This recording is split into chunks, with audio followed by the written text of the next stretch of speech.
Assalamualaikum warahmatullahi wabarakatuh. Kembali lagi di channel Radio Horor.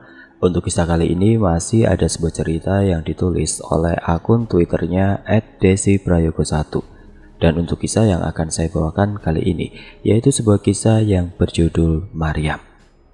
Sebelum kita masuk ke ceritanya, tekan dulu tombol like video ini dan jangan lupa tekan juga tombol subscribe channel ini. Dan nyalakan juga lonceng notifikasinya agar tidak ketinggalan cerita-cerita baru dari channel ini.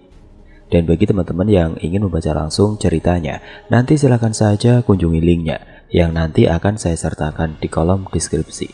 Dan seperti apa untuk kisah kali ini, langsung saja kita simak berikut ini.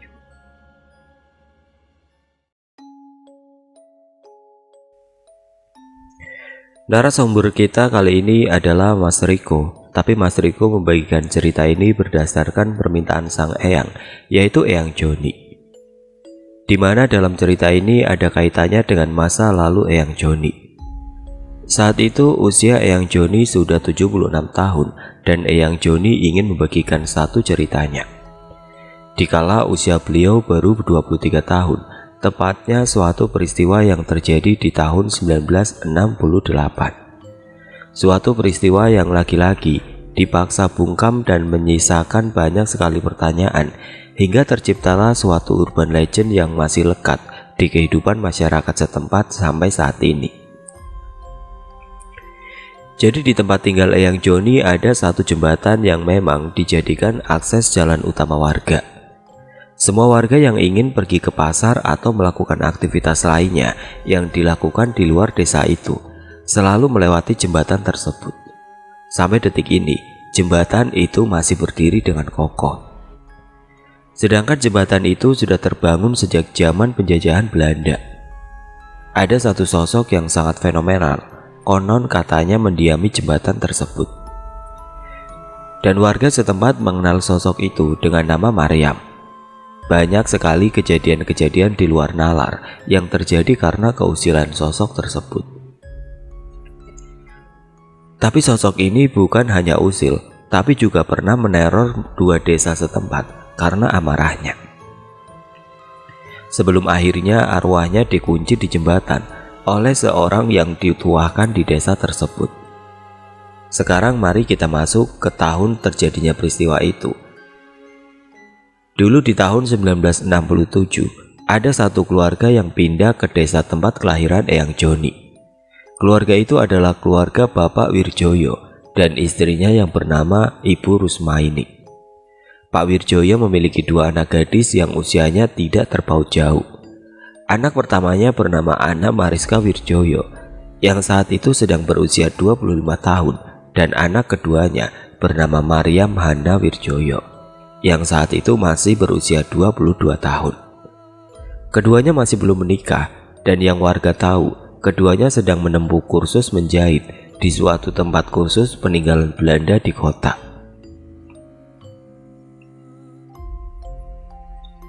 Keluarga Pak Wirjoyo terkenal paling tersohor di desa. Di tahun segitu, keluarga Wirjoyo sudah memiliki sebuah mobil seperti milik orang Belanda. Ditambah lagi Bu Rusmaini adalah keturunan Indonesia Belanda, di mana ayah beliau adalah orang Belanda dan ibunya pribumi. Pak Wirjoyo sendiri memiliki sebuah usaha tembakau paling terkenal di kota yang jaraknya tidak terlalu jauh dari desa. Dulu desa ini akses masuknya selain melewati jembatan, tapi juga harus melewati hutan jati dan pohon karet yang sangat rimbun.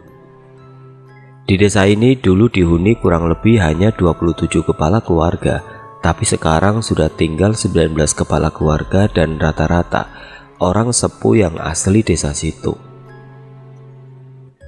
Anak-anak mereka pada merantau ke kota untuk mengadu nasib. Dulu ada developer yang bersedia membayar mahal agar rumah-rumah warga di sana bisa digusur dan dibangun semacam perumahan.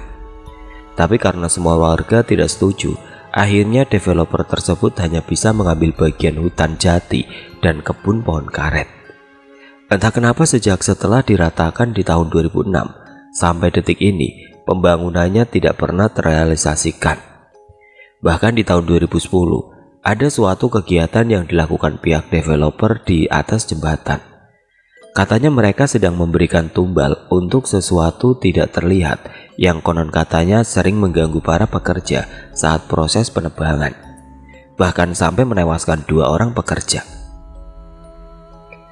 Sejak saat itu sudah tidak ada lagi aktivitas yang terlihat dari pihak pemborong.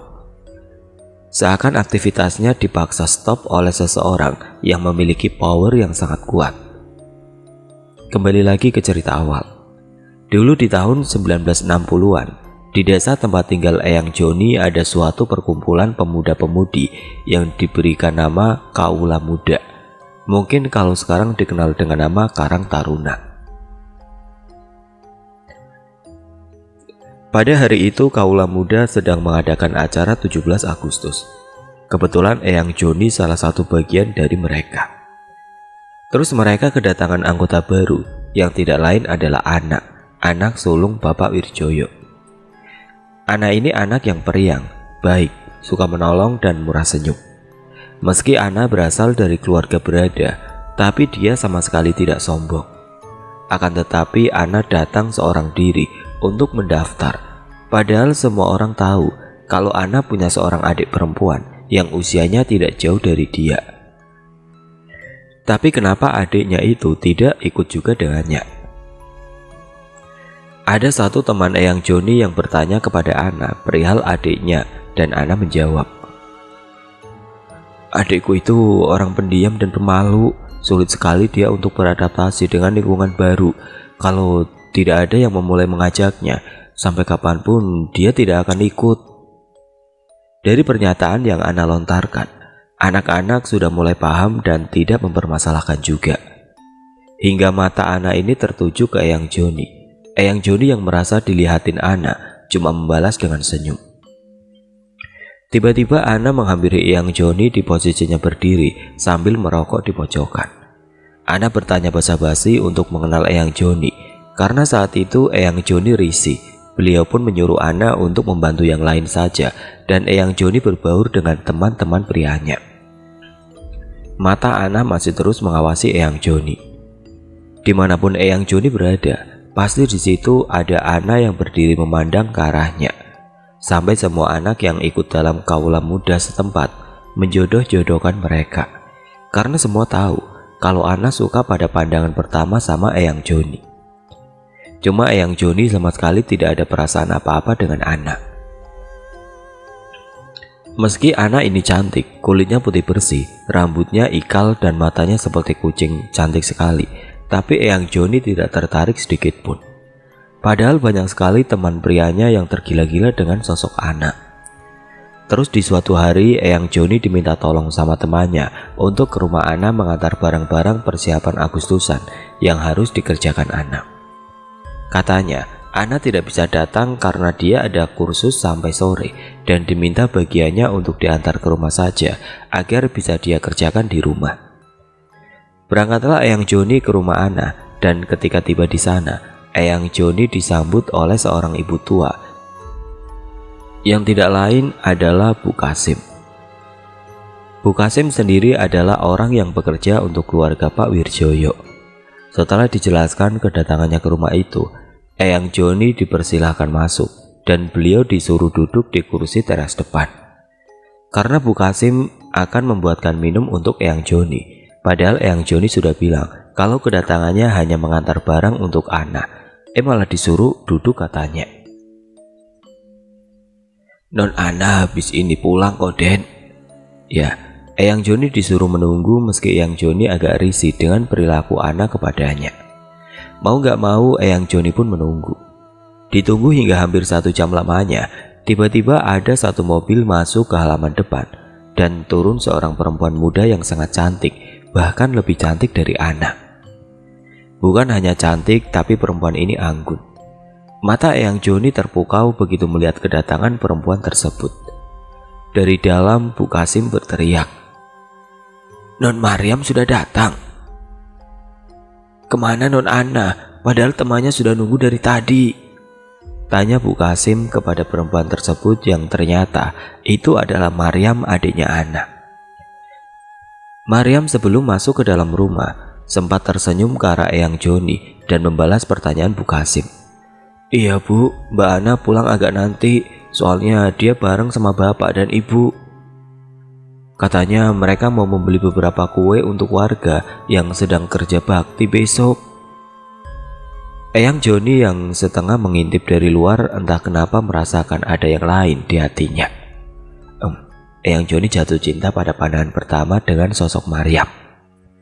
Bahkan saat Maryam masuk kamar pun, dia masih sempat tersenyum tipis ke arah Eyang Joni yang mengintip dari luar.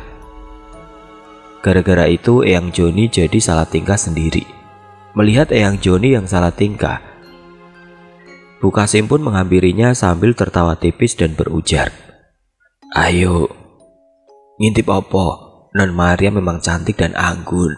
Saya rasa kalau Non Maryam bukan pemalu dan sering keluar rumah seperti Non Ana, mungkin akan banyak pria yang menaruh hati padanya. Wis Den, kok tambah bahas Non Maryam? Ini Non Ana pulangnya agak malam. Sampean masih mau nunggu atau pulang?" "Saya pulang saja bu, sudah sore gak enak sama anak-anak." "Nanti titip kasihkan ke Ana ya bu, tolong bilangin kalau lusa harus dikumpulkan ke Widya," jawab Eyang Joni. "Ya wis, nanti tak kasihkan ke Non Ana, sekalian tak sampaikan pesannya. Dan siapa ini namanya?" tanya Bu Kasim. "Joni bu, Ana pasti tahu," kata Eyang Joni seraya berjalan ke arah sepeda ontelnya. "Iya Den Joni, nanti pasti Bu Kasim sampaikan," kata Bu Kasim sambil membukakan pagar untuk Eyang Joni keluar. Begitu Eyang Joni sudah ada di luar pagar, beliau melihat dengan jelas kalau Maryam mengintip di balik jendela. Seakan ikut mengantar kepulangannya dari rumah keluarga Wirjoyo. Dan terlihat samar-samar Maryam seperti melambaikan tangannya. Otomatis Eyang Joni juga membalas dengan lambaian. Eyang Joni pun pergi kembali ke rumah karena hari sudah sore. 3 hari setelah kedatangan Eyang Joni ke rumah Ana pun terlihat di perkumpulan kaula muda hari itu. Tapi Ana tidak datang sendiri, melainkan beliau datang bersama Maryam adiknya. Satu persatu Ana memperkenalkan Maryam kepada semua anggota kaula muda, termasuk kepada Eyang Joni. "Oh, kamu yang kemarin datang ke rumah cari Mbak Ana ya?" tanya Maryam ke Eyang Joni. Eyang Joni hanya membalas senyuman, sedangkan Ana mulai merasakan situasi yang risih baginya. Sebab Eyang Joni jarang sekali senyum padanya, tapi Eyang Joni juga tidak menyangka kalau di depan Maryam entah bagaimana Eyang Joni bisa luluh dan tersenyum. Karena situasi tersebut, tangan Ana langsung menarik lengan Maryam menjauhi posisi Eyang Joni. Eyang Joni yang melihat itu sedikit khawatir, takut ada kesalahpahaman di antara keduanya. Beberapa menit kemudian Eyang Joni hanya melihat ada Ana dan sama sekali tidak melihat keberadaan Maryam. Bersamaan dengan itu Eyang Joni merasakan ada yang aneh dari sikap Ana kepadanya. Ana terlihat justru lebih pendiam dan sesekali menatap sinis ke arah Eyang Joni. Eyang Joni tidak ingin berurusan dengan Ana.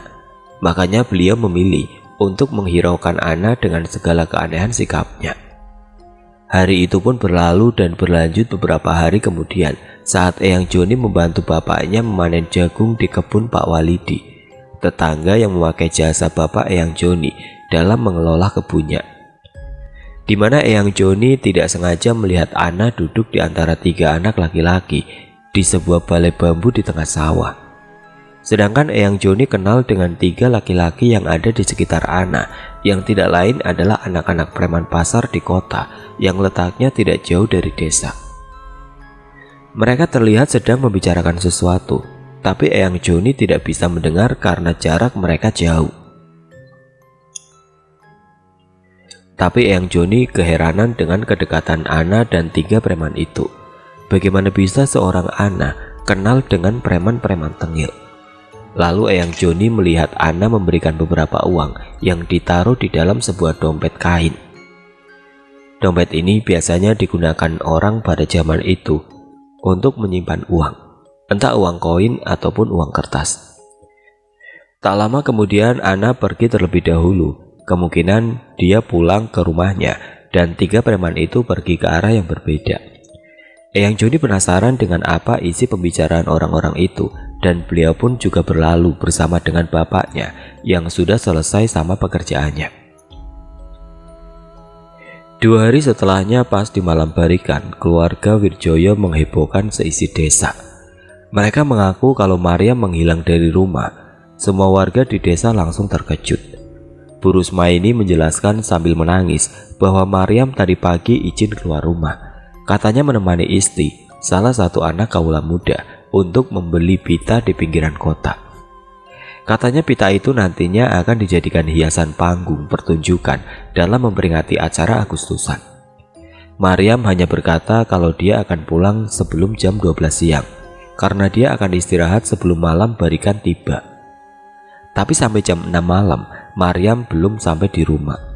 Istri yang saat itu ada di lokasi langsung ditanya tentang kemana perginya Maryam. Istri menjawab kalau memang tadi pagi dia pergi bersama Maryam, tapi jam 9 pagi mereka sudah perjalanan pulang. Akan tetapi saat hampir memasuki kawasan Jati, Maryam berhenti membeli gulali, sedangkan istri yang sudah ditunggu oleh Widya memutuskan untuk meninggalkan Maryam yang sedang beli gulali. Setelah itu istri tidak tahu lagi keberadaan Maryam di mana. Tapi sebelum pergi, istri sudah memberitahu Maryam, dan Maryam bilang kalau "Gak apa-apa Isti, kamu duluan aja, nanti aku pulang sendiri." Isti yang mendengar itu ya langsung jalan ke arah gedung kaula muda. Beliau sempat mengajak Maryam untuk langsung pulang saja. Gak tahu kenapa Maryam bersikeras untuk beli gulali karena dia lagi pengen banget. Memang agak aneh, ada penjual makanan masuk ke desa. Biasanya warga kalau ingin beli cemilan itu harus keluar desa dan baru menemukan penjual di pinggiran kota. Jarang, bahkan hampir nggak pernah ada penjual makanan masuk desa. Secara di desa itu hanya ada beberapa orang dan lokasi akses jalannya juga harus melewati rimbunan jati sama pohon karet. Bahkan gengs, sampai detik ini pun nggak ada penjual makanan atau warga setempat yang berjualan di desa itu. Ditambah kesan mistis dari beberapa rumah yang sudah ditinggalkan sama pemiliknya. Orang kalau udah jam 5 sore aja udah sepi banget, kata Mas Riko. Semua memilih untuk masuk rumah dan gak keluar rumah sama sekali. Lanjut ke cerita. Pak Wirjoyo meminta tolong agar semua warga bersedia membantu beliau mencari di mana keberadaan Maryam. Akhirnya Pak Yusuf, ketua RT pada waktu itu, membagi menjadi beberapa kelompok yang nantinya akan mencari di tempat yang berbeda-beda. Dibentuklah 4 rombongan. Rombongan pertama diketuai oleh Pak Wirjoyo dan Pak Yusuf menyisir jalanan area hutan jati. Rombongan kedua yang rata-rata didominasi anak-anak kaula muda, termasuk Ana dan Eyang Joni, mencari ke arah jembatan keluar desa. Rombongan ketiga yang mana kebanyakan ibu-ibu mencari ke arah belakang desa yang menuju ke area persawahan. Dan rombongan keempat, ada Bu Rusmaini dan Bu Kasim beserta ibu-ibu yang lain tetap stay di rumah Pak Wirjoyo untuk berjaga-jaga. Siapa tahu Maryam pulang. Mulailah mereka mencari sesuai bagiannya masing-masing sambil memanggil nama Maryam berkali-kali. Mereka terus mencari dan mencari. Sepertinya beberapa dari mereka sudah menunjukkan raut wajah capek, hingga rombongan 2 ini memutuskan untuk beristirahat sejenak sambil menyandarkan punggung mereka ke sebuah batu tepi jembatan. Hari semakin lama mulai menunjukkan sisi tergelapnya. Dengan ditemani obor di tangan beberapa orang, mereka berdoa agar Maryam segera ketemu. Ada sesuatu yang aneh menurut Eyang Joni, karena dia melihat Ana sama sekali tidak menunjukkan rasa empatinya kepada sang adik yang tidak kunjung pulang. Ana malah terlihat tertawa bersama Isti dan Mendy, salah satu anggota kaula muda. Terus ada satu teman cowok Eyang Joni yang izin buang air kecil di bawah jembatan. Turunlah dia melewati jalanan berbatu untuk menuju ke bawah. Hanya ditemani obor, dia turun pelan-pelan karena jalanan menuju ke bawah sungai memang terkenal licin. Setelah sampai di bawah, dia langsung melepas hajat di dekat pohon jambu dan obornya diletakkan di antara 2 batu besar di belakangnya. Sesudahnya buang hajat, teman Eyang Joni ini berniat langsung naik ke atas karena terdengar yang lain sudah berteriak menyuruhnya untuk berkumpul dengan mereka kembali. Ketika obor teman Eyang Joni diarahkan ke sisi lain sungai itu, tanpa sengaja dia melihat ada seseorang tertelungkup dengan kedua tangan dan kedua kakinya terbentang di atas batu tepi sungai. Saat dilihat dengan seksama, ternyata itu seorang perempuan. Firasat teman Eyang Joni menjadi curiga karena dia hafal baju yang dikenakan perempuan ini seperti pernah dipakai Maryam saat acara kaulah muda. Spontan teman Eyang Joni langsung berteriak, "Di bawah sini ada yang pingsan!" Semua orang yang ada di atas perhatiannya teralihkan ke sumber suara teman Eyang Joni yang ada di bawah jembatan. Buru-buru beberapa orang menyusul turun ke bawah sambil membawa obor. Salah satu dari mereka berusaha membalikkan tubuh tersebut dan ternyata sudah kaku. Dengan kata lain, mereka menemukan mayat di dasar sungai bawah jembatan penghubung. Heboh para anak-anak kaula waktu itu. Tidak ada satupun mengenali jasad tersebut, tapi mereka mengenali baju yang dikenakan jasad itu. Wajahnya penuh dengan lumuran darah dan menutupi seluruh permukaan wajahnya. Mereka pun membagi tugas. Ada yang membersihkan wajah jasad tersebut dan ada yang kembali ke desa untuk memberitahu yang lain. Orang-orang yang kedapatan membersihkan darah dari wajah jasad itu awalnya agak ngeri dan sedikit kesusahan karena darahnya sudah mengering dan baunya amis sekali. Perlahan mereka membasahi darah itu hingga sedikit demi sedikit wajah jasad itu mulai terlihat dan benar saja itu jasad Maryam. Semua orang sok nggak percaya. Baru kali itu ada insiden pembunuhan di desa tersebut. Sama sekali tidak ada kasus pembunuhan sekeji ini yang terjadi di wilayah itu. Para anak-anak muda perempuan langsung teriak histeris ketakutan, tapi tidak dengan Ana. Ana justru memandang sinis ke arah jasad Maryam. Eyang Joni yang sudah geram dengan sikap Ana mencoba menegur Ana. "Itu jasad adikmu, kamu gak ada sedih-sedihnya? Kamu kakaknya atau bukan sih? Dari tadi aku lihat kamu gak ada khawatirnya sama sekali, padahal adikmu hilang. Bu Kasim yang gak ada hubungan saudara sama kamu aja nangis kejer pas Maryam hilang. Lah kamu yang saudara kandung malah biasa saja." Ana terlihat langsung menarik nafas panjang. "Ini semua gara-gara kamu," kata Ana seraya pergi meninggalkan Eyang Joni dan menghampiri jasad Maryam. Hebatnya Ana langsung menangis sambil berteriak nama Maryam dan mengundang perhatian anak-anak yang lain. Dalam hati Eyang Joni berkata, "Gak beres kamu Ana, pasti kamu ada sangkut pautnya sama kematian Maryam. Pinter kalau akting nangis," sambil geleng-geleng. Tak lama kemudian ada banyak sekali bapak-bapak yang berdatangan menghampiri anak-anak muda ini, termasuk Pak Wirjoyo yang terlihat sudah berlinang air mata turun menghampiri jasad sang anak bungsu. Beliau seakan tidak percaya kalau anak gadisnya harus meninggal dengan cara tragis ini. Jasad Maryam lalu pulang ke rumah. Mereka agak kesusahan saat membawa jasad itu naik ke atas. Selain tubuhnya yang sudah kaku, jalannya pun sempit. Tapi orang-orang ini tidak kehabisan akal dan sekitar beberapa menit kemudian jasad Maryam bisa dibawa naik. Jasad itu langsung dipopong untuk dibawa ke rumah dan lagi-lagi Eyang Joni melihat kalau Ana malah tertawa sendiri di belakang rombongan. Setibanya rombongan ini di rumah Pak Wirjoyo, Bu Rusmaini yang melihat anaknya sudah kaku tidak bernyawa dengan bersimbah darah seketika langsung pingsan. Ana hebatnya kembali pura-pura menangis di hadapan banyak orang. Eyang Joni sebenarnya saat itu sudah jengkel banget sama Ana. Berhubung ini masih dalam situasi berduka, Eyang Joni enggan menambah-nambah sedih keluarga Pak Wirjoyo. Jasad Maryam langsung diletakkan di ruangan depan, dibaringkan di atas kasur dan ditutupi kain jarik. Pak Yusuf, Pak Wirjoyo dan beberapa bapak-bapak yang lain mencoba melihat jasad Maryam lebih seksama. Dan bapak-bapak ini mendapati banyak sekali luka lebam di tubuh Maryam, yang paling parah ada di kelopak mata kiri Maryam. Selain itu jidat Maryam pecah karena terbentur batu. Banyak sekali orang mengira-ngira akan penyebab kematian Maryam. Ada yang berspekulasi kalau mungkin Maryam tidak sengaja terpeleset dan terjatuh ke bawah jembatan, lalu kepala depannya terhantam batu. Tapi ada juga yang bilang kalau Maryam ini dibunuh karena mereka melihat banyak sekali luka lebam di tubuh Maryam. Lalu salah satu ibu-ibu menyarankan kepada bapak-bapak untuk memanggil Pak Sueb. Lah, Pak Sueb sendiri adalah seorang mantri dari desa sebelah. Kemungkinan Pak Sueb bisa membantu untuk mengetahui penyebab kematian Maryam. Dulu dokter itu terkenal dengan sebutan mantri. Jadi mantri itu ya dokter.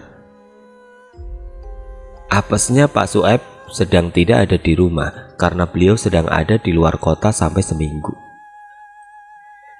Melihat kondisi jasad Maryam, Pak Wirjoyo meminta agar anaknya dimakamkan malam itu juga. Mulai itu, semua orang menyiapkan keperluan untuk proses pemakaman Maryam. Ada juga beberapa warga yang diajak Pak Wirjoyo naik mobil menuju ke kota untuk membeli peralatan yang diperlukan. Sedangkan ibu-ibu mencoba meluruskan jasad Maryam yang sudah kaku dengan air panas yang dicampur dengan teh bobokan. Pelan-pelan jasad Maryam sudah lurus dan bisa diatur. Para ibu-ibu kusum membacakan Yasin mengitari tubuh Maryam. Secara mengejutkan, Bu Rusma ini keluar dari dalam kamar menghampiri jasad Maryam sambil berlinang air mata. Beliau masih belum terima akan kepergian putri bungsunya. Ana yang melihat sang ibu menangis melepas kepergian sang adik, seperti merasa jengkel dan langsung masuk ke dalam kamar sampai membanting pintu. Bu Kasim mencoba menghampiri Ana, tapi sepertinya Ana tidak ingin diganggu. Jadi Bu Kasim kembali menenangkan Bu Rusma ini. Singkat cerita, Pak Wirjoyo dengan bapak-bapak yang lain sudah tiba di kota. Jasad Maryam langsung segera dimandikan. Bu Rusma ini dan Bu Kasim serta satu ibu-ibu desa itu duduk di sebelah kursi sambil memangku tubuh Maryam yang sudah tidak bernyawa. Lalu ibu-ibu yang lain menyiramkan air di atas tubuh Maryam, lalu mulai menyabuni tubuhnya dari atas ke bawah. Saat hendak menyentuh permukaan kaki Maryam, ibu-ibu yang menyabuni ini melihat ada seperti luka memar di pergelangan kakinya Maryam. Terus ibu-ibu ini tanya, dan Ibu Rusma ini bilang kalau bekas memar tersebut seperti bekas pasung yang ukurannya kurang dari kaki Maryam. Jadi kaki Maryam yang besar dipasangkan pasung yang ukurannya kecil. Karena paksaan tersebut terciptalah luka memar di pergelangan kaki Maryam. Kemungkinan seperti itu. Jika menurut spekulasi ibu-ibu ini benar, berarti memang Maryam meninggal karena dibunuh. Hati Bu Rusma ini semakin terpukul melihat kondisi sang anak. Berkali-kali Bu Rusma ini membelai rambut sang anak sambil menangis dan menciumi jidat Maryam yang pecah, lalu memeluk Maryam dengan erat. Lalu salah satu ibu-ibu menegur bilang, "Bu Rusma, jangan nangis ya. Ini jenazahnya sedang kita sucikan." Semakin Bu Rusma menangis, maka semakin berat juga langkah Maryam menuju kehidupan barunya. Kurang lebih kayak gitulah guys, translate bahasa Indonesianya. Dengan tegar Bu Rusma ini berkata di depan wajah jasad Maryam, "Ibu, Bapak, Mbak Ana dan Bu Kasim sudah ikhlas nak. Melangkah yang tenang ya Maryam, anak ibu yang paling ibu sayang." Sudah dimandikan, jasad Maryam lalu dikafani. Saat memasangkan kain kafan ke tubuh Maryam, ibu-ibu ini mendengar jasad Maryam seperti menangis. Waktu dilihat jasadnya tidak menangis, tapi suaranya terdengar sangat jelas. Karena tidak ingin pemakaman Maryam terlalu larut malam, ibu-ibu ini bersikap cuek dengan suara tangisan itu, meskipun jantung mereka berdetak kencang tidak beraturan.